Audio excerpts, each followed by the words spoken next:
very good morning dear students, and today we will focus on different type of energy storage technologies.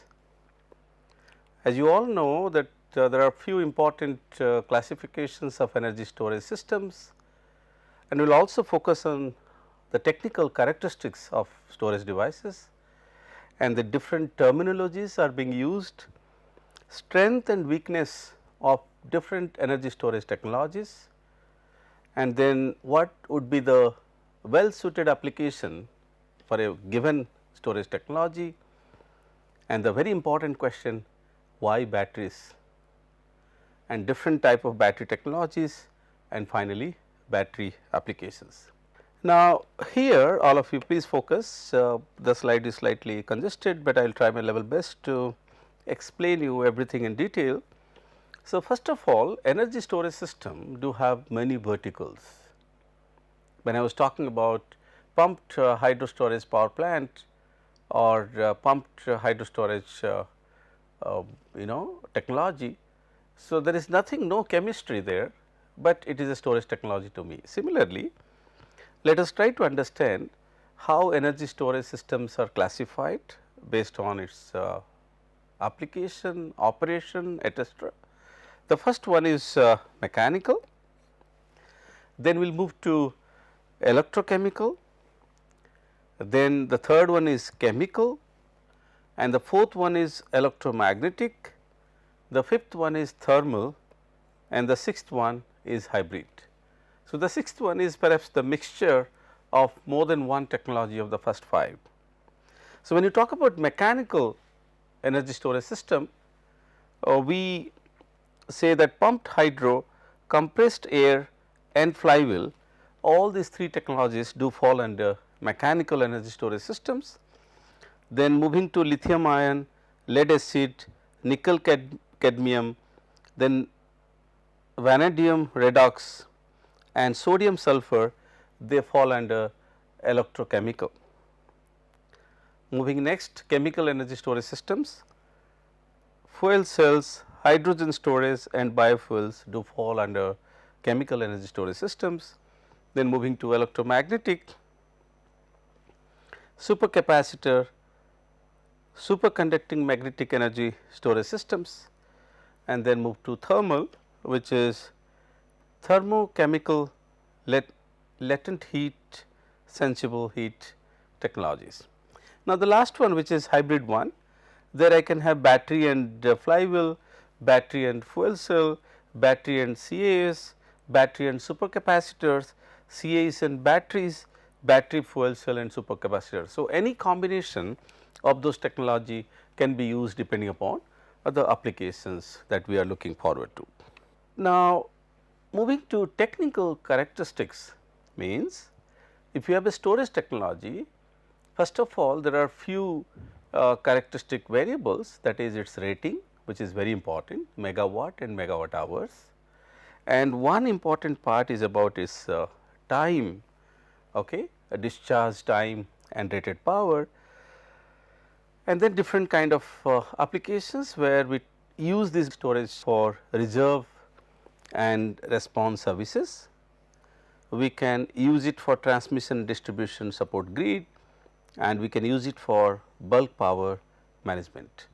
So, first of all electrical, electrochemical, thermal, mechanical and hydrogen related technologies, and then we will see that actually for which rating which technology is being used in starting from 1 kilowatt to 1 gigawatt, and here starting from actually millisecond to seconds to minutes and hours, we will see how the discharge time and rated power can be used. So, any technology, for example, if I look into lithium ion battery, so the lithium ion battery can be used for both reserve and response services as well as transmission and distribution grid support grid systems, and it works for minute level discharge time at rated power. So, similarly you can capture any technology and try to understand from this graph how these technologies what kind of magnitude of power they carry, what its discharge rate and other related information can be explored through this 3-dimensional picture. Now, electrochemical and electrical energy storage systems, example batteries and supercapacitors, covers the mid time range, that is minute to hours, and allow scale up to megawatt size, whereas pumped hydro and compressed air energy storage may reach gigawatt size. Now, chemical energy storage as hydrogen has the largest potential for large scale energy storage technologies. So, depending upon your requirement, you need to choose the technology. So, probably this diagram that you could see. So, x axis which represent your kilowatt megawatt rating, y axis which is your discharge time and rated power, and the z axis could be the technology which is not feasible here, but you have a technology, then you have discharge time and then system power rating axis. So, depending upon the application, the requirement of energy, charging discharging time, we can choose a technology which is best suited to the applications. Now, there are different terminologies that we need to understand. The first one is energy density, the amount of energy that can be stored in a storage device that has a given volume or mass is known as energy density. Now, similarly, you see the very importance of those terminologies are those who are may not be extremely having thorough knowledge about storage, probably for them it is extremely useful, and those who are aware, for them probably it could be a revision. So, when you talk about power density, it is the amount of power that can be stored in a storage device that has a given volume or mass. Moving to response time, it is the time for an energy storage system to go from 0 to 100% rated power, while rated power divided by response time is my ramp rate. Okay. So, now what we are looking at is how fast one can move from 0% to 100% charging, and the response time will give an idea how quickly it can be charged from its minimum to maximum capacity. There is one more interesting terminology which is cycle life. The cycle life for an energy storage system is a function of depth of discharge and is the total number of cycles that an energy storage system can provide at any depth of discharge over its life. Now, moving to the last one, efficiency. Round trip efficiency is the percentage of electricity put into storage that is later retrieved. Now, this is quite interesting representation, a table. What it talks about? It talks about the strength and weakness of different storage technologies. And the right side there are 3 different colors, as you could see, blue, gray and red. So, when it is blue we say it is very good, and gray which is good, and red means it is not so good.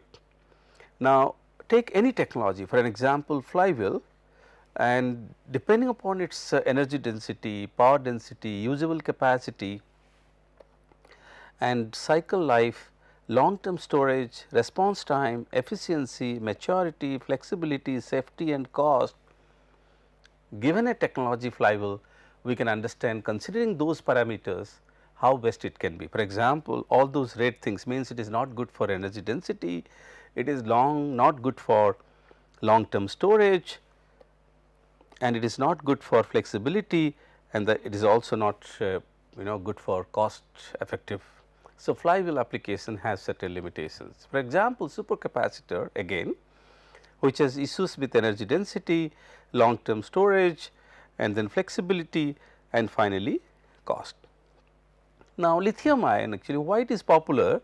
Because it has very limited limitations. I mean, it is either excellent or probably it is good, but it is not having any major issues considering those variables that we define. Now, moving to the lead acid, it is also quite wonderful technology as far as the cost is concerned, but however, for usable capacity and cycle of life, I think lead acids are not really so good. Now, redox flow is interesting. where again there is an issue with energy density, power density, response time and efficiency. So, I think these are the areas we need to focus, and depending upon uh, the the parameters, we need to choose which technology, but also we need to see the cost and its application and relevance to the practical deployment site. Moving to a specific application. Now, energy storage systems, as you know, it charges when generation increases load demand, and discharge when load is higher than generation. Now, the question here that when you have enough generation available to you in the grid and the load is less, so those available generations can be used for storage charging, and it can also be discharged when the load is more than available generation. So, you can use those storage devices to force them to discharge to meet out your load requirement. It can supply critical loads during islanding, because when the system is disintegrated from the main grid, then you have to survive alone islanded mode of operation, where storage can be of great help to supply critical loads during islanding, because you do not have access to the main grid. Now, it can also help us for voltage profile improvements, network upgrade deferrals through congestion and other issues, reduction of losses, etc. So, if the storage is very close to a load point, naturally the losses are going to reduce, and hence there are many applications one can explore and concentrate on how those storage technologies can be used. Now, one important part here, I mean, when you talk about the duck curve, please try to understand. So, the load curve which is keep on changing, and you will come across a period where it is increased ramp, means the load is increased suddenly from almost almost I can say 100% increase in load at a given duration, and it is impossible for my generation to pick up and to match those loads required in a very short duration time, and hence it is good for us to utilize energy storage devices during that particular duration, where it can discharge so quickly and the ramp can be met through storage technologies. Now, the solutions means it can be used for reducing the solar curtailment, increases flexibility by introducing storage systems. Now, considering the supercapacitor, which can be used for grid stability and UPS, flywheel technology which can be used for grid stability and UPS, lithium ion which can be used for various stationary applications, lead acid which can be used for UPS, and redox flow which can be used for large scale storage with long discharge times. So, the main focus here, if you wish not to waste any solar energy or any renewable, and if you like to have flexibility in the system, that can be achievable through integrating energy storage devices. Why batteries? Now, batteries, especially lithium ion, fit best to decentralized applications due to their flexibility and ability to store from minute to multiple hours, and from few kilowatt to multiple megawatt. So, it is a large range of flexibility. While there is no best technology for all uses, lithium ion currently offers the best set of characteristic for most. 95% of new storage technology installed in the year 2018 rely mainly on lithium ion, and the pumped hydro still makes up approximately 90% of storage capacity, but suitable locations are limited.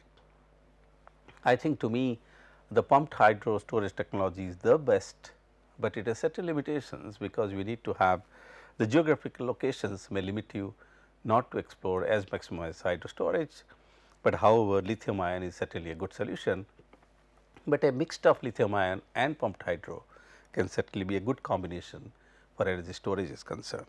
Moving to different battery technologies. So, we have different battery types such as lithium ion, NAS, flow, NICD and lead acid. Now, if you look at the second column which talks about energy density, and then we move to round trip efficiency, lifespan and eco-friendliness.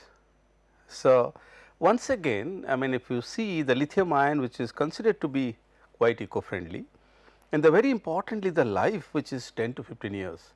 So, that is why lithium ion is very popular, and though pumped hydro storage, as you have seen in the previous slide, which is very popular, but because of its location limitation to the locations, I think lithium ion storage technology become popular. Now, let us have one battery application. I think all of you please concentrate, it is a very important area. Now, energy shifting up to approx 6 hours, fast response, grid following or grid forming. Now, as you could see from the right hand side load characteristic, the load which is keep on changing. So, what we wish actually, whenever there is a peak, we expect the storage to supply, and when there is a off peak, we expect the storage device to observe. So, by doing that, we can force our battery storage to charge and discharge during peak hours, again start charging during off peak hours. So, this is my charge and discharge characteristic of the battery, and this is how the original load curve will look like after the charging and discharging of batteries. So, probably if you see the peak requirement of the system got reduced and off peak got increased. So, probably are moving towards a flattened load curve, which is very useful in the current energy scarcity scenario. Now, we can achieve voltage frequency regulation, spinning reserve. So, it is an access to you.